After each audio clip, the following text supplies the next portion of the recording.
Ay, magandang gabi mga friend. Wala na. Si Sarah, wala na talaga, wala na. Tuluyan niya na pinahamak si Digong sa ICC. Wala na to. Pakinggan niyo, nagwala sa ICC, kung ano pagsasabi doon, Ito isa sinabi niya. Trillanes and Marcos in relation to ICC. Yes, they are traitors to a Filipino and to the country. But more than that, ang ICC ay tuta ni Trillanes at ni Marcos. Yes! Yun.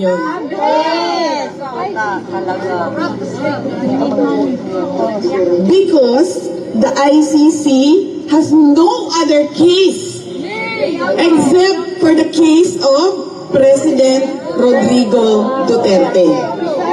And they found what? And they found Marcos, Trillanes, and money in the Philippine case.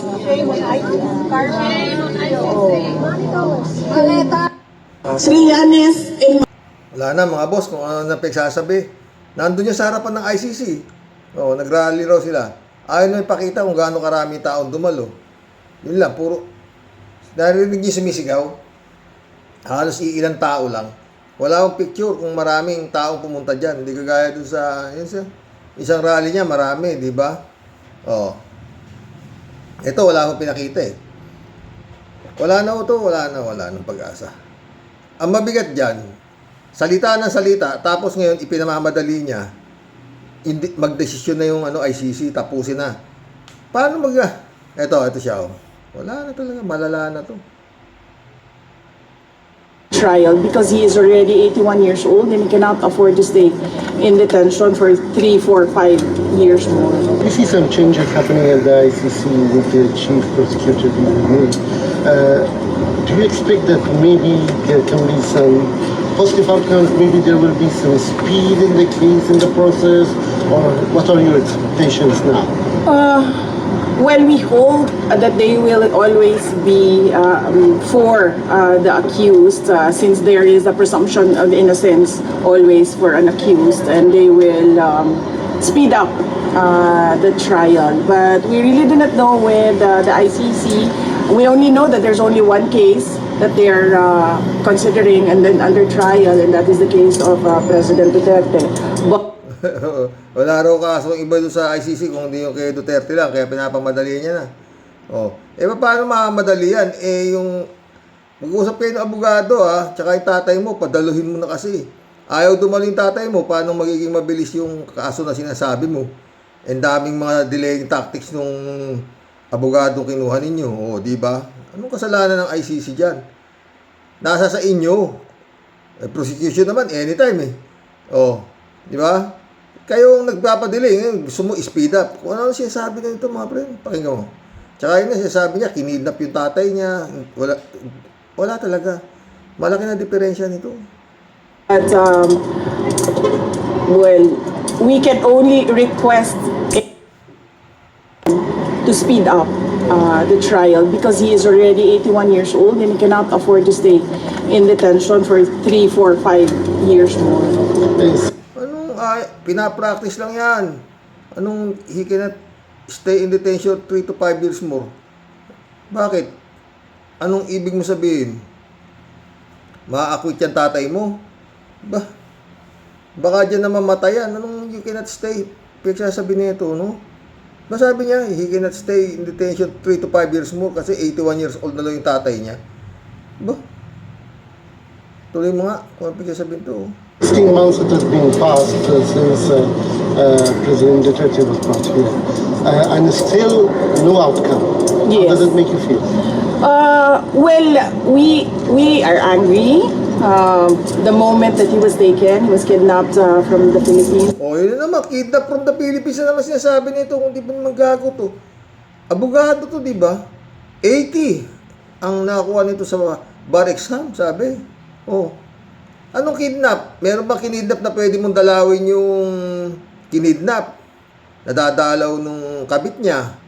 Nadadalaw nung anak niya sa labas. Nadadalaw ninyo lahat. Masisino. Basta pamilya, dadalaw ninyo siya. May ganun ba kidnap? Meron ba kidnap na? Di sana may ransom na yan. Oo. Ang mabigat dito mga boss, yung mga akusasyon niya sa ICC na nabayaran yung ICC. Ganun. Eh kung pwedeng bayaran ng ICC, di kayo na sana nagbayad. Di ba? Bakit yung... sa kuko naman ng pambayad yung mga kawawang pinagpapatay na mga biktima ng war on drugs ninyo. Oo. Sabihin pa niya, tuta raw ni Trillanes sa ni Bongbong Marcos yung ICC. Wala na no, mga boss, wala na. Wala na talaga. His Excellency, mag-ingat-ingat ka. Iba-iba galit nito. Pumunta ka pa pala ng Davao. Hindi ba pwedeng magpa-proxy ka na lang? Aba, hindi ano to. Hindi basta-basta itong mga to. Mafia nga to eh, oh. Tatawagin ba naman to ng mafia ng ganun-ganun lang? Tapang ni si Excellency, di ba? Pumunta ng Davao, oh. Tuloy. We are still angry now, but we try to support the process. Kung angry kayo, mas angry yung mga biktima ng war on drugs nyo. Yung problema dito sa mga hype na to eh.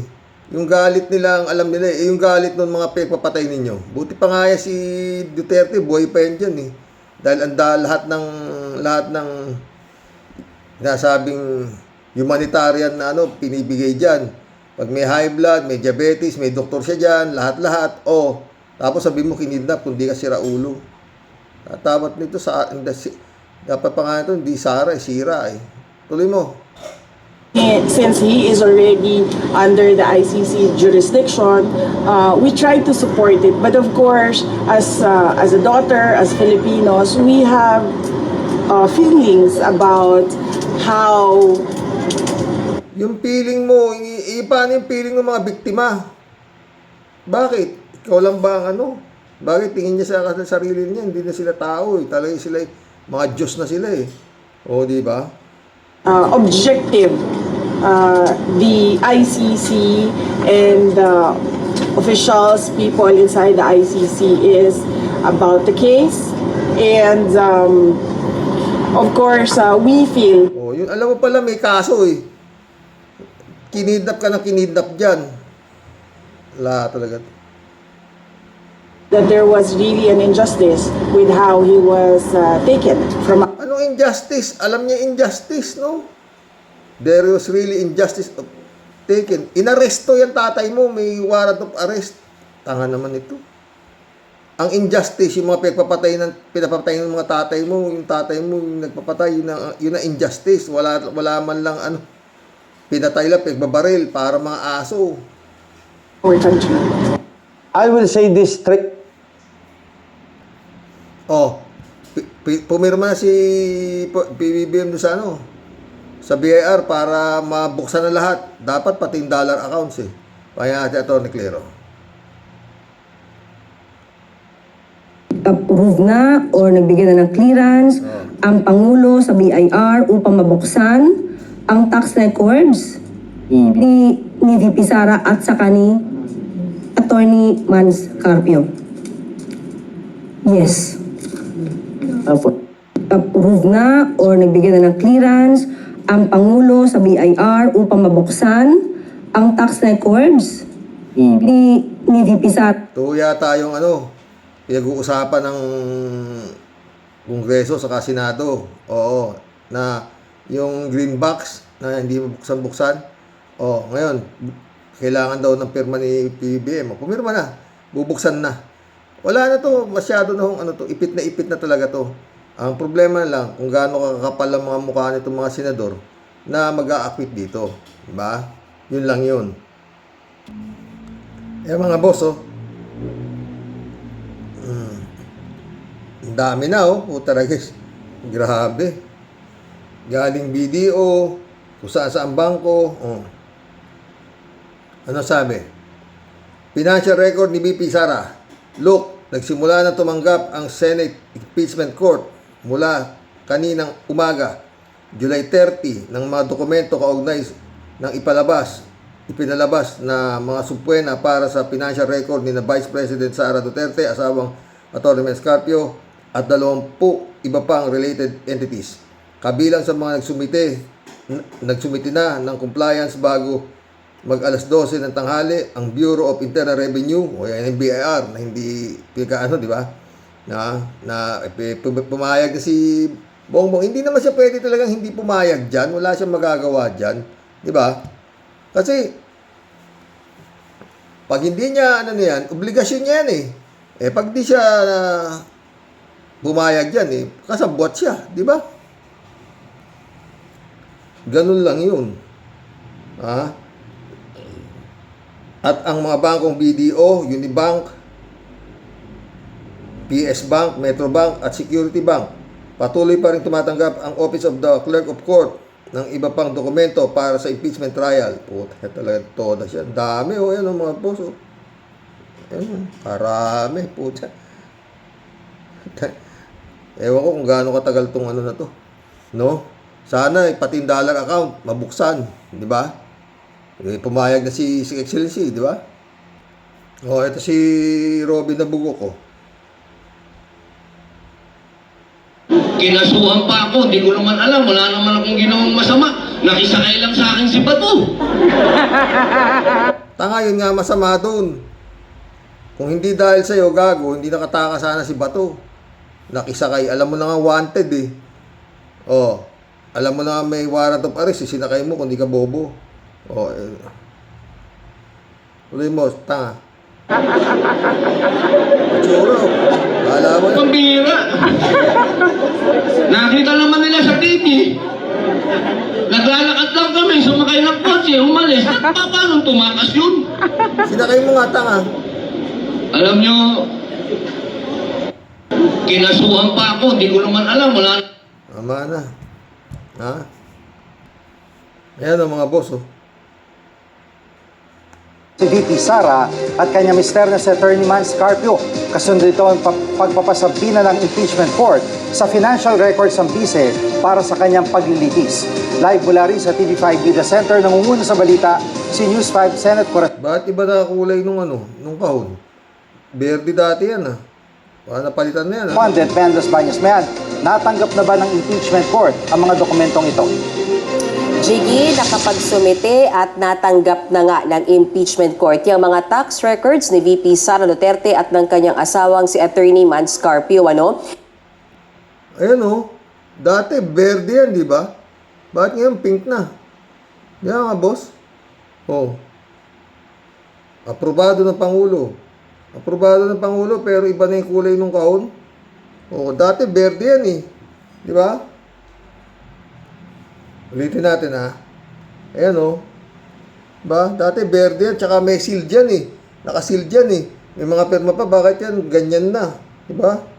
Mukhang baka nagkapalitan Pinayagan ni Pangulong Marcos ang BIR na buksan ang tax records si VP Sara at kanyang mister na si Attorney Man Scarpio. Kasundo ito ang pagpapasabina ng impeachment court sa financial records ng bise para sa kanyang paglilitis. Live mula rin sa TV5 Media Center, nangunguna sa balita si News 5 Senate Correspondent Mendes Baños Mayan. Natanggap na ba ng impeachment court ang mga dokumentong ito? Jiggy, nakapagsumite at natanggap na nga ng impeachment court yung mga tax records ni VP Sara Duterte at ng kanyang asawang si Attorney Man Scarpio, Yan ay alinsunod dun sa pagpapasabina ng impeachment court sa naturang mga dokumento dahil din sa kahilingan ng prosekusyon. So Jiggy, bakit mahinihingi ng prosekusyon yan? Dahil ayon sa prosekusyon, magagamit nila yung mga dokumentong yan kapag nakarating na yung impeachment court doon sa pagtalakay ng Article 2 ng impeachment case ni VP Sara Duterte kung saan nga pag-uusapan yung di umano. Di ba? Iba na yung kahon Wala na yung shield Dati naka-shield yan Nung binigay ng BIR sa Kongreso, tapos binigay naman ng Kongreso sa Senado. Kulay berde yan Ngayon, iba na kulay Sama mo yan. ay unexplained wealth o di maipaliwanag na yaman ng Vice Presidente. So para saan ang tax records? Gagawin daw yang financial baseline kung saan ibabangga yung mga binayaran niyang buwis doon naman sa mga naipasok na pera na ilalabas at nadeklara sa kanyang SALN, bank records at gayon din sa kanyang AMLAC records. Pero Jiggy, tandaan natin na doon sa National Internal Revenue Code, Section 71, nakalagay hindi basta-bastang pwedeng ilabas, isa publiko at suriin ang tax records ng isang individual. Kailangan may pag-aproba dyan ang Pangulo ng ating bansa. Bagay na ibinigay naman ni Pangulong Bongbong Marcos na kinumpirma ni Palace spokesperson na Yusek Claire Castro. Narito ang bahagi ng pahayag ni Yusek Claire Castro. Malaki ang uwing cash dito. Spokesperson na Yusek Claire Castro. Narito ang bahagi ng pahayag ni Yusek Claire Castro. Nag-approve na or nagbigay na ng clearance ang Pangulo sa BIR upang mabuksan ang tax records ni VP Sara at saka ni Attorney Mans Carpio. Kung ano ang sinasabi ng batas, susunod po ang Pangulo. Patay. At may ng sinabi ni PBBM na hindi siya makikialam o ang ehekutibo sa impeachment trial, pero ngayon inaprubahan niya ang pagbubukas ng tax records kaugnay ng impeachment trial. Ay anong paliwanag dito ng Malacanang? Alam mo, Jiggy, iginigiit ni Palace spokesperson Yusek Claire Castro na hindi politically motivated yung pag-aproba o pagpayag ni Pangulong Bongbong Marcos na buksan. Di naman talaga eh. Obligasyon niya yun eh. Dahil pag hindi naman binuksan, di sabihin na kasabwat naman yan. Kasi napaka-importante nga yan para sa taong bayan, di ba? Hindi pwede sabihin niya political motivated yan. Isa publiko, ipasuri ang tax records ng Vice Presidente. Tumatalima lamang daw at sumusunod sa batas ang Pangulo at hindi raw nito ipagkakait ang katotohanan sa taong bayan kaya pinayagan niya ang impeachment court na magkaroon ng kopya ng naturang mga tax records. Narito muli ang pahayag ni Yusek Claire Castro. Sa lahat naman ng pagkakataon, kapag ang Pangulo ay gumagawa ng naaayon sa batas pero merong tinatamaan, laging sasabihin nila, politically motivated. So saan pupunta? Saan gagawi ang Pangulo? Kung yan ang sinasabi po at kinakailangan na magbigay siya ng kanyang approval sa BIR para mabuksan ang tax records nila VP Sara at ni Atty. Mans Carpio at ito naman ay para sa katotohanan. Hindi niya po ipagkakait ang katotohanan sa ating mga kababayan. At may update na ba kaugnay doon sa bank records ni VP Sara na pinasabpi na rin ng impeachment court? Yes, Jiggy, also within today, nag-comply yung 6 na bangko na pinasabpina ng impeachment court para nga sa financial records ng Vice Presidente. Ang daming kwarta, 6 na bangko. At saka yung mga boss, yung pag-withdraw ng 125 million isang araw, daan-daang milyon. Yun yung pasang bilis eh. Kaya lang, hindi pa nababanggit yung pinagpasahan yung Nolasco sa Kalachika, pero baka masalang din yun. Naku, tapos na to. Tapos na to mga boss. At ng kanyang asawang si Attorney Mans Carpio, yung 20 companies na sinasabing may kaugnayan sa kanya at maging yung Anti-Money Laundering Council, nag-submit na rin sila ng kanilang records. Ayon sa Clerk of Court, na si Attorney Renato Bantog, ang Senate Secretary din, ay sana yung yung bank account ni Digong, mabuksan, His Excellency. Baka mas maraming laman yun. Di ba? Tsaka yung bank account nila Pulong, nila Baste. Yung mga anak niyan, sabi, mahigit 100 daw 7-Eleven niya sa Davao, yung branches na 7-Eleven. Tsaka mga McDonald's at kung ano-anong mga negosyo niyang mga pamilya Duterte sa Davao. Sinimulan pa lang nilang i-inventaryo yung mga nilalaman nung sinubmit sa kanilang financial records. But of course, Chigi, hindi natapos ngayong araw na ito sa dami ng mga dokumento. So basically, parang nabilang lang daw nila kung ilan yung dokumento, ilang folders yung dumating sa kanila. Kaya nga hindi rin nila masabi kung ang pumasok ba ay from 2007 to 2025. Wala pa raw sila sa puntong yun. And by the way, Chigi, USB ang hiningi nila at printed copy ng mga financial records na yan. At ang sabi pa nga ni Attorney Bantug ay sila lamang ng kanyang staff ang nag-inventory niyan o nag-inventaryo niyan, walang kasama from any camp ng prosecution at ng defense. Samantala, yung tax records na isinumite ng BIR-GG, merong authorization letter na kasama galing sa palasyo. Pero tinanong kasi natin si Attorney Bantug kung signed by President Marcos ba yan, hindi na niya idinetalye at ayaw na rin niya sagutin. Pero narito ang bahagi ng pahayag ni Attorney Bantug kaugnay din sa mga financial records na isinumite sa impeachment court. So those boxes we inspected, ilan yung folder sa loob. No? So ganun pa lang yung ginawa natin today. We cannot go yet into the contents, we cannot go yet into the details of the submission, otherwise baka abutin kami na hanggang Sunday. Ngayon, matagal lang sinasabi ng defense team na buksan yan o hindi yan buksan, handa silang idepensa yan. Pero sa pagkakataon na inutusan ng Pangulo na buksan nga yan, paano ito makakatulong, itong financial records, sa mga senator judges? Malaking bagay para sa mga senator judge na siyang magiging hukom. At the end of this trial, sila naman talaga magdedesisyon. Ayon yan kay Senator Judge Erwin Tulfo kasi mas mainam daw na meron silang dokumentong pagbabasehan ng kanilang magiging desisyon sa huli kesa daw kwento-kwento lang. And para din kay Senator Erwin Tulfo, mainam na yung financial records, hindi lang yung kung kailan naging impeachable official si VP Sara, which is 2022 onwards. Mainam daw para sa kanya na talagang even before that, so meaning kahit nung mayor pa siya. Kasi para makita daw talaga nila yung pumasok na pera, kung ito ba ay justifiable. Baka naman justifiable yung yaman na meron siya at hindi naman pala questionable. Pero isa rin ang sinasabi niyang pwede rin nilang makita dyan, oras na masuri nila yan, ay makikita nila based on sa mga dokumento, sa SALN, sa bank records, sa BIR, sa AMLAC. Basta papasok na dyan, yung mga sinasabi ni Sentry, tsak yun. Punta tayo dito kay John Vic, ha? Ito si Melo Yap, ha, friend? Galit na kay John Vic. John Vic Rimulya, puro putak, walang aksyon. Tila namamangka sa dalawang ilog si John Vic Rimulya dahil sa walang naaaresto ng mga fugitive na supporter ni Sara Duterte. Ang kaya lang arestuhin ay ang mga nagtatrabaho sa mga construction sites na walang damit. Para kang si Greco Belhica na walang nagawa para sa bayan, maliban sa puro papogi lang ang alam. Marami... Excellency, amoy.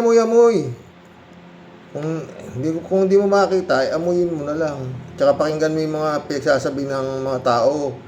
Oo, sila John, sila Sentry, yung ba naman si Bato? Nasa harap niya na. Pumasok pa siya sa Senado. Inausap pa siya nila Cayetano. Bumaba siya. Mamaya nagkagulo na. Pagbaba niya nagkagulo na. Nawala na si Bato. Sensei, yung ina-appoint mo naman kung minsan, tignan mo kung karapat dapat. Sa totoo lang maski si Sara Duterte, kalami ini-appoint mo sa DepEd, wala naman palang kaalam-alam. Mariosip ka, Excellency. Tuloy. kaming pogi dito. Huwag ka nang dumagdag. Magtrabaho ka. Huwag kang maging dagdag na palamunin ng gobyerno. Akala mo ata ay nakakalimutan na namin ang kapalpakan mo mula sa mali-maling pahayag mo sa pagka-aresto kay Zaldico at dinamay mo pa ang Malacanang at ang puro kasangahang pahayag mo tungkol kay Atong Ang at sa Masakit magsalita si Ano ba to? Si Melo Yap. Pero tama sinasabi nito Totoo lang. Pero nga katangahan di ba? Anahimik mo sa issue ng pagtakas ni Bato sa Senado. Dito ay nagpapakita na kung gaano ka kahina at kabobo sa trabaho mo na tila wala kang... bobo pa sa... Excellency, ba't ba ito ina-appoint mo? Parang wala kang nagagawa sa totoo lang. Ha? Kalahin mo si Bato? Andyan na. Buti pa, in-appoint mo si si Senator Trillanes baka hindi nakawala si Bato Takin mo, isa mga gilapay si Bato. Ilang taon na ba nakaupo ito si John Vic? Hanggang ngayon, hindi pa nakikita si Rimulya, puro malapit na. Alam na namin kung nasaan na. Wala naman. Di ba? Ba yan? Ay, Rimulya. Si Bantag. No, kung si Bantag man lang sana mahuli mo, medyo may ganda-ganda eh. 'Di ba? Wala eh. Wala talaga. Tsaka yung mga boss, yung mga nasampahan ng kaso, puro nakakulong, pero walang conviction. Si Kibuloy, kinukuha ng FBI, di rin binibigay. Ano ba talaga? Amoy. Excellency. Hindi sa bayan. Mag-resign ka na, John Dick. At kung ako ang tatanungin, ay dapat palitan ka ni Robert Barbers dahil siya ang nanguna sa mga pagdinig tungkol sa Pogo Operation. Meloyap, mas gusto ko si Sentry kaysa kay Robert Barbers.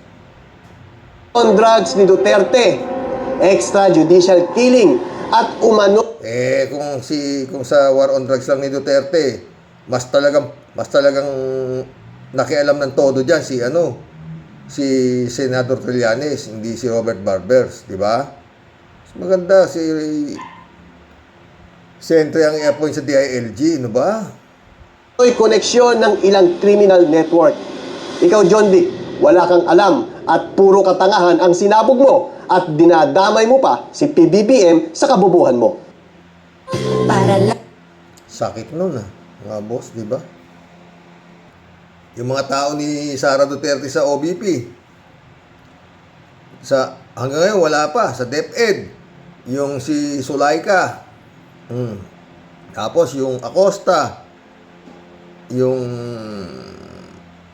basta yung mga tauhan niya doon na kasapakat niya sa malaking nakawan na yan, sa DepEd, saka OBP, ng confidential fund. Pasang bilis talaga eh. Yung palang pera pag dinalagay sa bag, sa bag, nilalagay tsaka mga kahon-kahon na pera, talagang cash ang i-withdraw, puta. Pagkatapos, pag nailabas na, tatawagan na si Sara, okay na ma'am, nalabas na, nakuha namin, puta. Dali tayo nyo si, bigay nyo kay La Chica sa akin Nolasco. Puta, ganun na nangyari, pasang bilis eh. Tsaka yung parating buwang bibig yung Mary Grace Piatos. Bakit si Mary Grace Piatos lang bang mga tumanggap ng pera? Hindi lang. Meron pa Marian Rivera sa Shell Jokno. Yun na lang yung mga talagang nilista ng mga pangalan doon. Ang dami. Yung mga Uishi, pero mas pinakamalinaw yung pangalan ni Shell Jokno saka ni Marian Rivera. Yun ang nyo, tanungin nyo kung talagang nakakuha nila. Mga recipients sila nitong mga limpak-limpak na pera na to. Wala na kawala to, sa totoo lang. Paulit-ulit, no? Hindi basta kapal na mukha kailangan ng mga senador para mai-acquit ito. 4 na articles of impeachment, doon lang sa grave threat. Tapos na doon sana kung nagbutuhan na, wala Gusto nila, mas maganda, sabagay, mas maganda yan. Labas lahat talaga, labas pati bituka dyan, di ba mga boss? Pero yun nga, balik tayo dito kay Sara sa kung anong ginagawa niya ito sa dahig. Puta, grabe. Pinahamak niya na yung tatay. Apurado pa Saan ka nakakita? Kailangan matapos yan. Bilisan ninyo. 81 years old din tatay ko Para bang, 81 years old bakit? Ano bang alam mong magiging sentensya dyan, Sara? Sa tatay mo, pag binilisan yung trial na yan.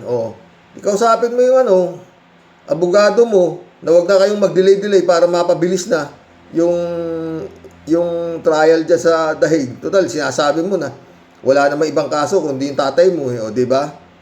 Pa-adjust mo yung magaling ka naman di ba?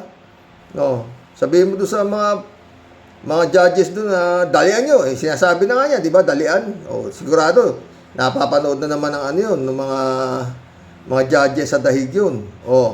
Na nagmamadali siya. Iba yung sinasabi mo kaysa sa nangyayari. Ikaw, nagkaapura ka, pero yung nangyayari, puro postpone. Sa November 30 pa yata masasalang itong tatay nito Kung pupunta pa sabi ni yung abogado ng mga pinatay. Himuta ko, kausap kanina sa sa Andres, Attorney Andres, pero may tatlong September, October, tsaka November, pero dapat na humarap na raw to si Digong, ganon yun. Mag-collab na tayo mga boss. Ayaw mo kasi sundin yung payo ko sa'yo, Digong eh. Mag-hunger strike ka, huwag kang kumain. Huwag ka nang bumangon. Ganun. Huwag kang kumain, huwag kang uminom. Diba? Ayaw ka nang uminom ng gamot, whatsoever. O baka sakaling maawa sa'yo yung mga nasa ICC. Hindi naman umepekto yung baliw-baliwan mo, yung mga malilimutin, mga matutumba-tumba, hindi pumede. Huwag ka nang kumain. Tanga-tanga nito. Librado Tubico, shout out. Blessed Wednesday morning, Karox and Tor Warriors. Tawa-tawa ka. Sabi nga ni Enzo Bunyog, doon pa sa abroad, nagkalat tungkol sa Pax Silica. Buti ang nagtanong kay Sara Sayad. Buti ang nagtanong kay Sara Sayad. Tangs ay isang DD shit. Isang tangang DD shit. O, diba? Librado ulit, oh. Sorry, Karox, hindi ako nakaka-comment sa vlog mo. Kagabi tungkol kay Angela Sayad dyan sa hipag mong baliw.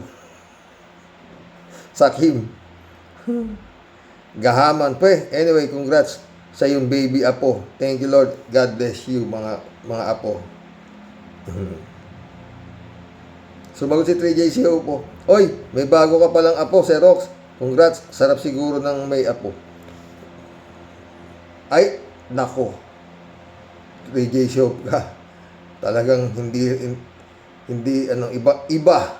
Oh, babae na naman. 4 na yung babaeng apo ko. Tsaka 2 lalaki. Oh. Librado Ludovico ito.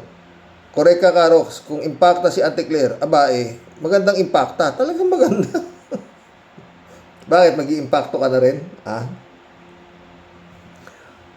Miguel Edwin Mike, shout out my friend. Ha? David Alin Mendoza, good evening po, Karox.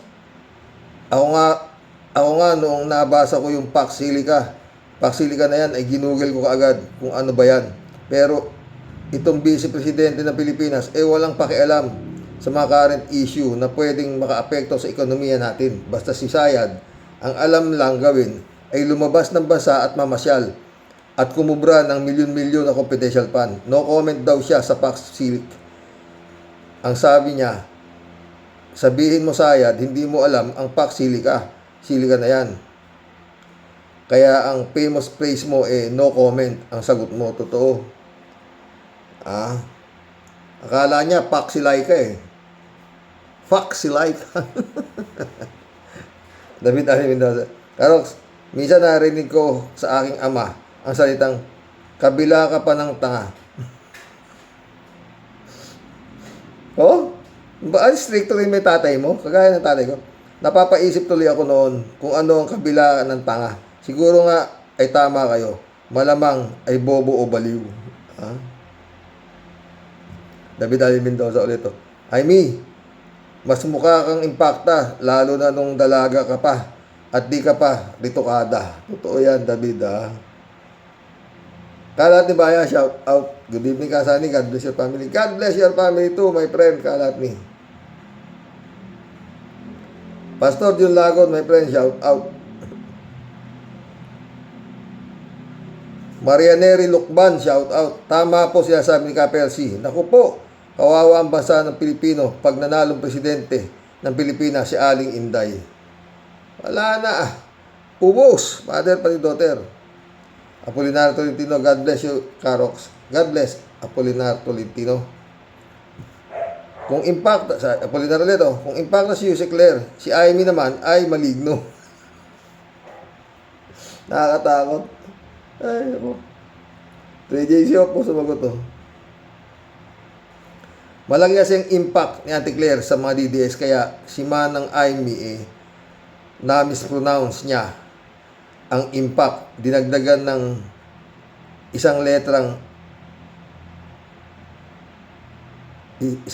A. Si Manang Aimee naging alaalan Peter Cayetano na rin. Nagpakababa na ng talaga. Nagpakalolo light na talaga. Hindi malaki yan. Malaking epekto kay Aimee yan. Maraming perang nawala sa kanya nung Tsaka yun nga, hindi yan ang plano Diba? Mary Lebron. Good evening, Sir Rox. No skipping ads. Ang plano talaga share ano, sinabi naman term sharing. Yun ang plano na hindi nasunod, kaya naghihinanakit itong mga kampon ng kadiliman. Rodelio Alpiloro, hello po Sir Rox. Kakamiss talaga si Kaper Lapid. Lahat ng iniwan niyang salita, nagkatotoo. Di ba sir? Tama siya. At kay Kawatano, may isang tama siya. Kaso sumobra siya, kaya nagka-leche-leche pag-iisip niya dahil alam niya na may kasalanan siya. At si Babalina naman ay sobrang selos niya kay PBBM. Nasisiraan na ng utak, kaya nababaliw na isa ring sumuporta kay Kapersi.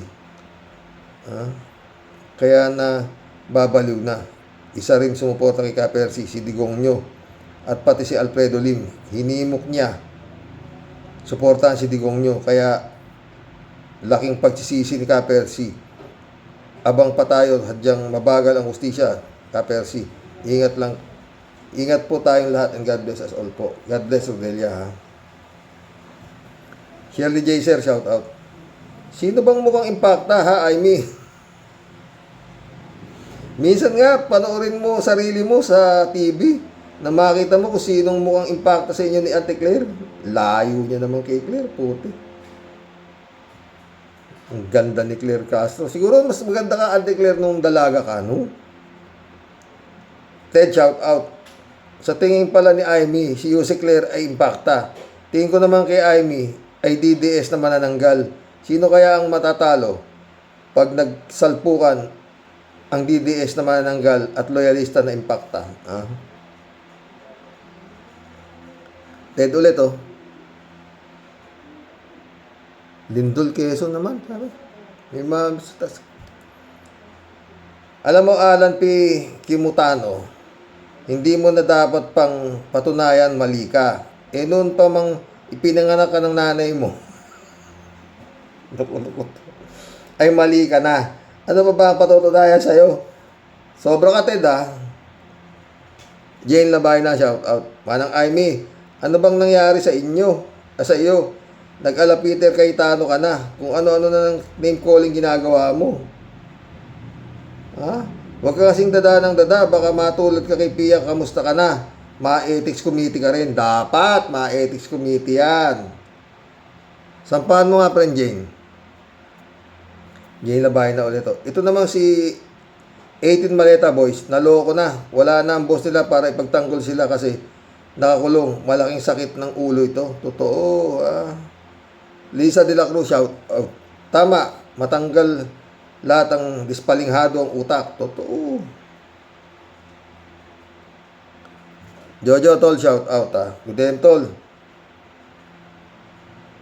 ABD at sa lahat ng subscriber. Well, marami naman dyan, lalo na yung walang alam how data center operates, pero ibang parts sa US, ban na ito. At pag tatuloy ito, paktay bansa natin. Sumagot si Jane sa'yo, Tolo. Ano ba kasi yung paksili ka na yan? Nalilito ang vice presidente. Never heard daw niya. Di siya updated. Ito naman kasing DDS vlogger, dapat off-cam muna, tinanong si BP. Para pag on-cam na, may sagot na. Kaya nga, tiyak na nabatukan ni BP ang vlogger na yun. Buti walang dalang laptop, kundi kawawa na naman ang laptop. Tanga rin, no? Nagulat si Sayad, Paksili. Nagulat siya sa tanong, Wala, diba? Pwede yun, Jane. Baka nabatukan yung gagong nagtanong na yun, no? 3J siya pala, impacta sili ka. Ang alam Sara, si Manang Aimee. Baka alam niya ang impacta, si Laika. Sili ka. Ewan ko sa'yo, Sir Rox.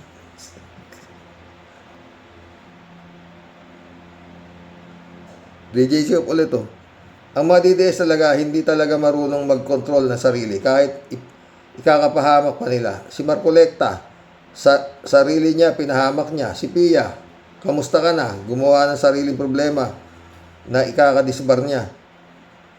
Si Mike Defensor, pati pamilya, sinama sa illegal na negosyo. Ito naman si Sara, nagpunta ng Dahig para mag-rally doon at akusahan ang ICC na tuta daw ni BBM. Ang powerful naman ni BBM, pati ICC kaya niyang pasunurin. Grabe ang power ni BBM. Ano ang iisipin ng ICC sa kanyang tatay? Na talagang mga war freak sila hanggang sa Hague nagkakalat si Sara. Di bale sana kung hindi nakakulong ang tatay niya sa ICC. Yun nga, tanga. Tanga talagang tawag mo dyan sa gagan niya, bobo. No? 3J Supulat, itong si Alan Cayetano, imbis na nalimot na ng madlang people ang ASEAN 2019 Caldero issue, ayaw tumigil ni Cayetano sa kadadada at kakaprovoke sa mga kasamaan niyang mga senador. Ayan, pinagbigyan siya ni Lacson. Imbis na wala na siyang problema, isang damakmak ngayon ang kaso niya sa NBI at sa Ombudsman. Oo. Meron pa siyang obstruction of justice na pulutan. Yung obstruction of justice parang lang yun, panghimagas. Marilo Pabianak, shout out Good day po tayo sa mga warriors. Doon sa interview ni Sara, talagang kitang-kita. Flawless siya sa Pax Silica. Grabe, nakakatakot talaga. Nakatulad niya, madali din siyang ma-manipulate ng nasa paligid na maging sanhi ng maling desisyon, ipapahamak ng ating bansa. Totoo yan.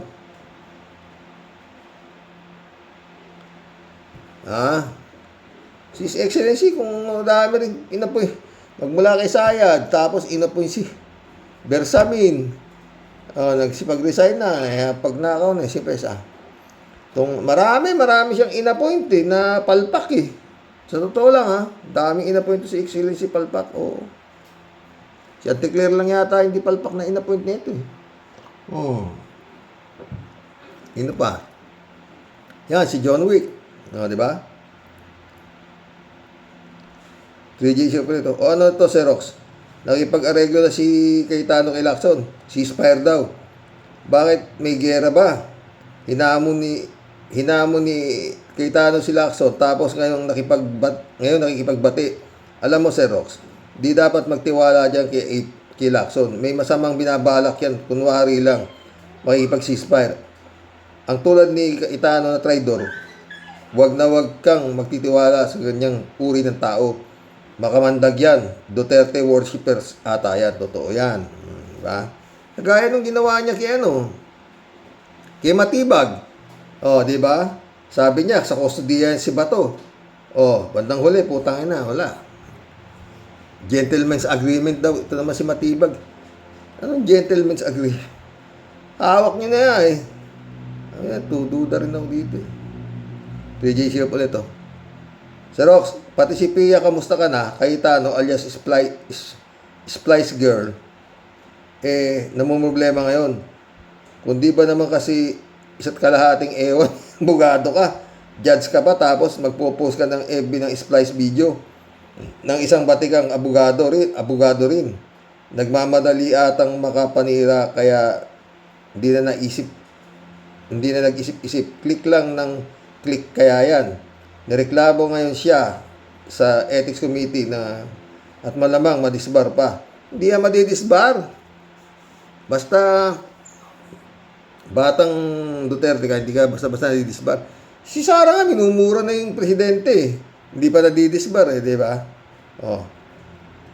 Imbis na walang kang problemang ganyan, talagang pinaiiral ng magkapatid nito ang kayabangan at kadaldalan. Ayaw manahimik. Gusto maging Marcoleta de Sequin. Totoo. Pero si Cayetano, pasok yan. Eddie Luna, shout out Hello, Karox. Ako'y naniniwala sa sinabi ni Percy Lapid. Totoo. Sinasabi niya ni Percy tungkol sa hayop na survey na yan. Sayang nga si Percy at maagang nawala. Kung buhay siya, marami pa tayong matututunan na talagang totoo. Mabuti napakita mo pa ang paliwanag ni Percy Lapid. Salamat, Karox. Wala akong nabasa na sinend mo sa messenger ko, Karox. Try mo uli. Baka makapasok na. Salamat uli, Karox. Dito sinend ko. Sesend ko ulit ngayon ha. O, ba't hindi mo nababasa? Posible ha. Sige, tignan mo. Send ko ulit ngayon. Bakit kaya ganun, no? Ano ba mo? Ano ba ang messenger mo? Yun. Ano mo na lang para ako kung mag-aano sa'yo, magpe-friend request ako sa'yo. Ha, friend? Ako messenger ko yun eh. Roque Expectacion. Oo. Yung profile ko doon, nakaupo na. Yung anak kong nakaupo. Ganun. Hindi mukha ako yung anak kong nakaupo. Karox, pag nakikita ko na nagsasalita si Kawatano, ang inaabangan ko na lang, sabihin ni Jerry Maya, God bless you, Karox.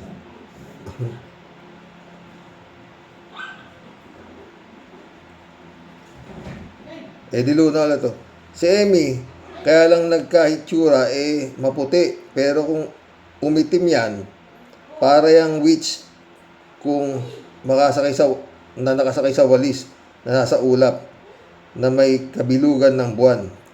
Kung lahat ng impacta kamukha ni Atty. Claire, payag na rin akong sumama sa kanya.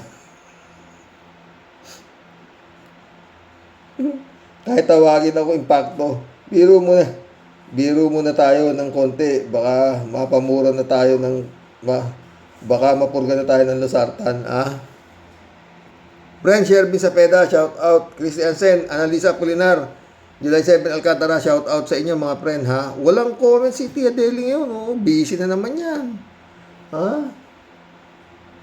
Dolor Garcia, shout out. Eman Escalonanak, shout out. Friend Amy Bingson, mission accomplished mga boss. Hanggang bukas po muli. Marami tayong naging topic ngayon, ha. Si John Witch, si Sayad, sino pa?